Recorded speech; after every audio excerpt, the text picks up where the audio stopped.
He girl you wanted to use for a ritual has used you instead. Get out of my shrine, foolish boy. Baba barked at Okika. Welcome to Treeside Tales, the home of unique African folktales. Okika was the kind of man who could sleep through the roar of a generator and still complain the next morning that his destiny was being delayed by the village people. He held one iron belief: he was too intelligent, too destined for greatness, to waste his life doing ordinary work. To Okika, a white-collar job was his birthright. He waited patiently for it, like some wait for a miracle, sitting, eating, stretching his legs. Linda, on the other hand, was a different breed entirely. Where Okika saw obstacles, she saw opportunities. While he waited for an oil company to call him out of the blue, Linda was out in the sun, running her small catering business, delivering food to offices, saving little by little. She was the kind of woman who could wake up at 5 a.m., cook for 3 clients, deliver meals, attend lectures, and still come home to cook for Okika as if he had just returned from war. They were a strange pair, like firewood and rain, but they had been together for 4 years. To outsiders, Linda's loyalty was a mystery. Linda, you're too good for this boy. You're smart, calm, and you even cook well. What are you doing with Okika? Her friends whispered. Linda would just smile and shake her head. He has dreams. One day you'll see. Dreams. Yes, Okika had plenty of those. If talking could build skyscrapers, Okika would own Legos by now. He could sit on a plastic chair in front of Mama Yu's kiosk and talk about his future empire until the Akara oil went cold. But that was Okika's problem, he only talked. While Linda sweated under the sun pushing her business, Okika was either sleeping, playing draft with the boys at the junction, or checking football scores at the betting shop.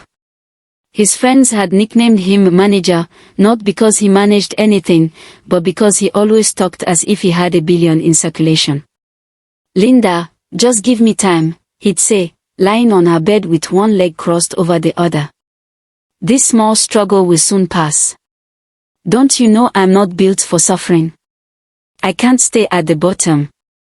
Linda looked at him, torn between laughter and pity. He sounded so convinced, but behind his lofty words was a streak of laziness and a dangerous kind of ambition.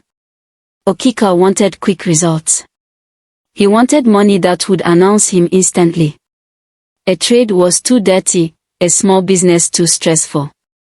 He wanted sharp, fast success. That hunger led him to gambling. It started with football bets, tiny sleeps, big dreams. He'd come home angry when Barcelona lost by 1 goal. Linda noticed his mood swings but thought it was harmless, a man's distraction. Then came the whispers, the late nights, the guarded phone. Okika had joined the world of Yahoo scams, tricking strangers online with fake love and fake businesses. Unknown to Linda, his nights were no longer filled with sleep but with the blue light of a laptop screen, his fingers typing stories that brought nothing but disappointment. The tragedy was that Okika did not see himself as lazy. No, he believed he was simply waiting for his time. In his mind, Linda was too simple to understand. And Linda? She loved him still. Through his stubbornness, failures, and arrogance, she stayed.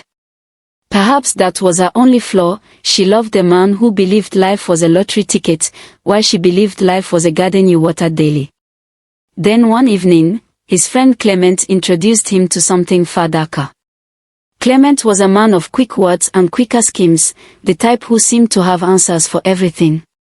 As they sat together at a small bar, Clement leaned closer and lowered his voice. Okika, this small Yahoo thing you're doing won't take you anywhere. The real boys have moved on. They are doing something greater, Yahoo Plus. Okika frowned. Yahoo Plus. What's that? Clement smiled knowingly. It means adding spiritual power to the hustle. No more wasting time chatting with foreigners online. With charms, the money comes faster, bigger, with no stress. That's how the big boys cash out now. Okika's heart quickened. For months he had tried with nothing to show. His lies online brought only frustration. Now Clement painted a picture of instant wealth, the kind he had always dreamed about. What does it take? Okika asked, voice low. Clement's eyes gleamed. Courage.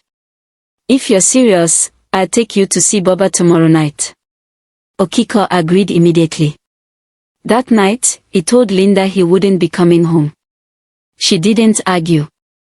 Besides, Okika was everything but a womanizer. Around 9 p.m., he and Clement went to see Baba. The shrine sat at the end of a lonely bush path, a place that felt older than time itself. Mud walls were decorated with strange symbols, and the air was thick with smoke and the iron smell of blood. Inside, Baba sat cross-legged, his eyes sharp and unsettling, as if he could see straight through their souls.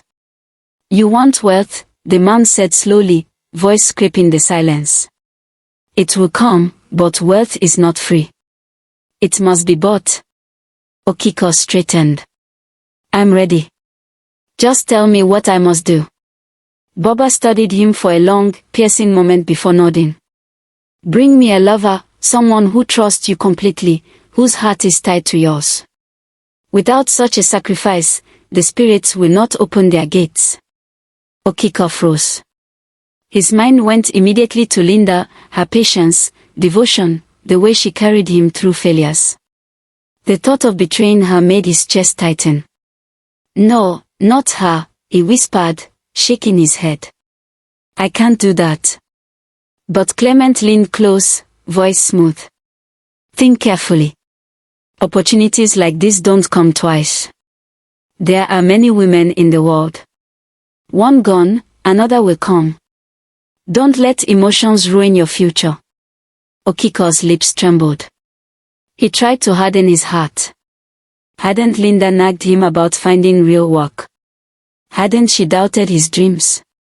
Perhaps losing her wouldn't matter. He could always find someone else once the money came. There are many fish in the river, he muttered. I will not lack. Baba's eyes glowed with satisfaction. Then this is the task. Bring me her pant. As long as she still sees her monthly flow, she will never bear children again. That will seal the covenant. That is the price. Okika swallowed hard, conscience screaming, but he nodded. Thank God it's not her life, he thought. But I can't marry a barren woman. After the ritual, I'll discard her for any unfortunate man. You must come back with it on the 7th day, Baba said firmly. Do not delay. The spirits grow restless when men hesitate. As they left the shrine, Clement clapped him on the shoulder. This is the turning point of your life, my friend. Soon you'll forget what it feels like to be broke. They laughed. The next morning, Okika could barely contain his excitement. His heart raced with Baba's words, bring me a lover. Bring me her pant. The solution to all his struggles now lived within these 4 walls. There she was, Linda, arranging plates on the table, her hair tied back after a long day of deliveries. Okika watched her with a strange hunger, not of love, but greed. She is the key, he thought. Once I give Baba what he needs, money will flow. After all, women are plenty. I can always get another. He smiled at her, voice unusually warm. Linda, very soon all this suffering will end. We'll live like royalty. Linda chuckled faintly. She had heard that line too many times but didn't argue. She sighed and wiped her hands. Then her phone rang. It was her grandmother calling from the village. Linda answered quickly, voice bright and respectful. But as the conversation went on, her laughter faded into silence. Okika glanced at her, distracted by his own thoughts, imagining the car he would buy, the house he would rent, the life awaiting him once the sacrifice was complete. When Linda dropped the phone, she looked at him quietly for a long moment. Her eyes carried a weight he could not read. Okika, she said softly, Grandma is very sick. I have to travel and be with her. I'll leave today. His chest tightened. Today. The words echoed like thunder. Baba had given him 7 days, and now the sacrifice was slipping away. He forced a smile, masking the storm inside. Oh, I see. Don't worry. It's just for a while. Go and take care of her. Come back soon. Linda nodded and didn't waste time. She pulled out her small travel bag and began to pack. Okika sat in the corner, pretending to scroll through his phone, but his eyes followed her every move. She packed her clothes neatly, then her underwear, one after another, folded into the bag. But then, almost deliberately, she left 2 on the table, brand new pants she hadn't worn. She removed the tags and made them look used. Minutes later, she slung the bag over her shoulder, stepped close, placed a gentle kiss on his cheek, and whispered, "Take care of yourself, Oka. I'll be back in 1 week." Before he could protest, she was gone. The room felt suddenly hollow. He looked around, eyes landing on the 2 pounds she left behind. His pulse quickened. Relief and excitement rushed through him. She can stay for a year for all I care. As long as her pants are here, the ritual is already a success. Meanwhile, every night the phone buzzed. It was her, soft, tender, carrying that calmness only she had. "Oka, I miss you. I love you," she whispered, as if distance could not silence her devotion. She called in the mornings to wish him a good day, in the evenings to remind him to eat. Okika played along, even though he harbored a dark secret. The 7th day came like a hammer, heavy and unrelenting. Okika woke with fire in his chest, convinced the world was about to bend to his will. He opened the drawer and stared at the pants Linda had left behind. To him, they were no longer just fabric, they were the keys to wealth, the end of poverty. But that morning, Linda didn't call as usual. He tried calling her, but she was unreachable. He didn't think much of it. "She loves me too much to stay a day without hearing my voice."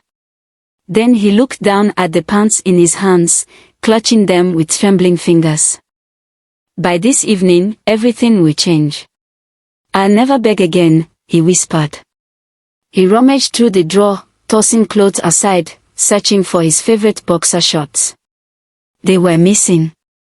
Frustrated but hurried, he muttered under his breath, wore another pair, and left immediately for the shrine, heart pounding with greed and excitement. The bush path felt shorter that day, as though eagerness carried him faster. When the cracked mud walls of Baba's shrine came into view, he grinned. But the moment his foot touched the threshold, a scream tore through the silence. "Get out!" Baba stormed out like a whirlwind, eyes burning, rusty cutlass raised high. He swung it so close that Okika stumbled back in terror.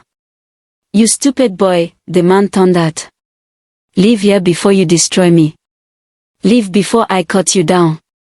Okika fell to his knees, voice breaking. "Baba, why? I brought what you asked for. See.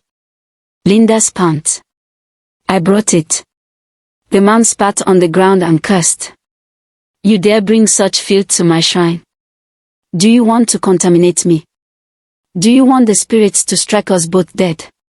Confusion swallowed Okika. He dropped the cloth on the ground, hands shaking. "Baba, I don't understand. You told me to bring it. I obeyed. Please don't send me away. Give me a chance." But Baba only waved the cutlass harder, chasing him until he fell outside the compound. "Fool! Greedy fool! Stay away from my shrine. Don't ever step here again. You are cursed already." Okika remained on the ground, body trembling, mind spinning. He could not leave. He could not accept this ending. He stayed there for hours, lips dry from begging. "Baba, please at least explain. What did I do wrong? Why reject me now?" But Baba was too furious to talk. At last, when the sun had dipped and nightfall was heavy, Baba came out again, anger replaced by something colder. He stood before Okika, eyes hard. "You want answers?" he asked. Okika lifted his head slowly, heart thundering. Boba's eyes blazed as he pointed the cutlass at Okika. His voice was sharp, cutting through the air. "The girl you planned to use, your Linda, was never yours to touch. Before you even conceived this wickedness, her grandmother had already seen everything in the spirit. She knew the path your feet were walking. That's why she called her granddaughter home suddenly. That's why she warned her to pack every piece of cloth, every pound from your house." Okika's eyes widened as the pieces slammed together, the unexpected phone call, the sudden journey, the strange calmness in Linda's eyes as she packed. But she left some behind," he stammered desperately. "I found them. I brought them here." The man cut him off with a bitter, mocking laugh. "And you thought you were clever? Fool. Those pants are new and useless. She left them on purpose. What you don't know is that she took one of yours, your own boxer shorts. That was the true exchange. As you sit here now, your strength as a man is gone. Impotent, empty. You are no longer the hunter. You have become the prey." Okika gasped, mouth dry, stomach twisting violently. No, it can't be." The man leaned closer, voice low and sharp as a blade. "Her grandmother is no ordinary old woman. She is a higher witch, far beyond me. She saw through you before you ever opened your mouth. She protected her blood and left you stripped. Do you see now? The wealth you sought has become your curse." Okika's body shook violently. His dreams of riches, arrogance, secret schemes, all crumbled in an instant. He staggered to his feet, face pale, hands clawing at the air as if to drag back everything lost. The man pointed the cutlass at him one last time. "Go. Stay far from this place. You are already ruined. If you ever return, I will not protect you." Okika stumbled away into the darkness, heart thudding with terror.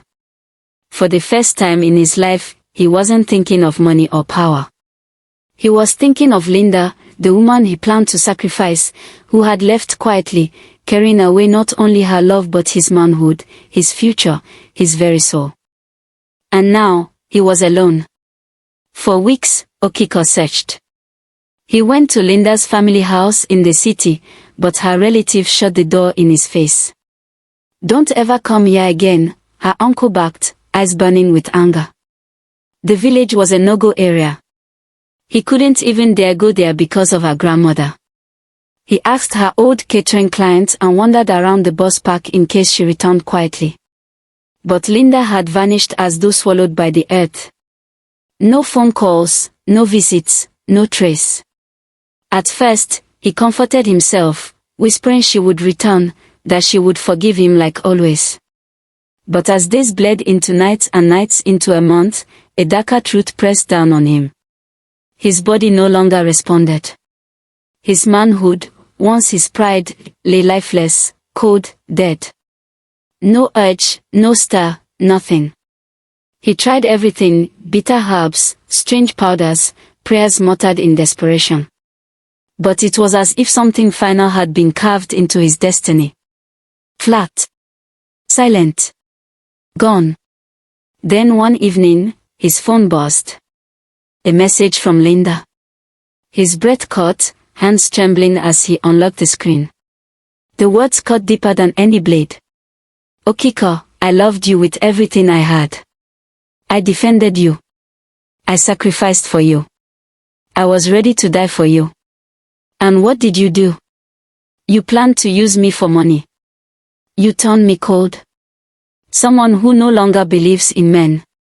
If I ever become wicked, it's because you taught me no man is worth it. My grandma saw it all. You dug your own grave. Live with it." His heart shattered. For the first time, Okika cried like a child, loud, broken sobs that shook the walls of his tiny room. All his dreams of wealth, arrogance, hunger for quick success, it had all led to this moment, mocked, stripped, ruined. He sank to the floor, clutching the phone like a lifeline, whispering Linda's name through choked sobs. But the more he repeated it, the more the truth pressed down on him. Linda was gone forever, and with her, the last piece of his future. He had only himself to blame. Every passing hour was a reminder of the emptiness inside him. His manhood remained lifeless. He could not even look at women anymore. What was the point when he felt nothing but shame? In desperation, Okika turned to the church.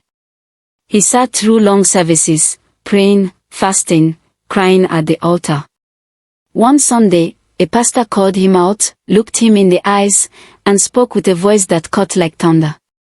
"Son, heaven is silent because your own greed tied your destiny. You betrayed the one who truly loved you. Until you find Linda, until you beg her forgiveness, your prayers will be like smoke in the wind. She is the only one who can untie what was bound. Even God will not answer you until she does." The words crushed him but gave him direction. From that day, Okika searched more earnestly than ever. He went to her old school, catering clients, distant relatives in the city. Everywhere he went, he asked, pleaded, begged. But Linda remained unseen, as though vanished into thin air. He summoned courage to go to her village, but her grandmother chased him away with a cutlass.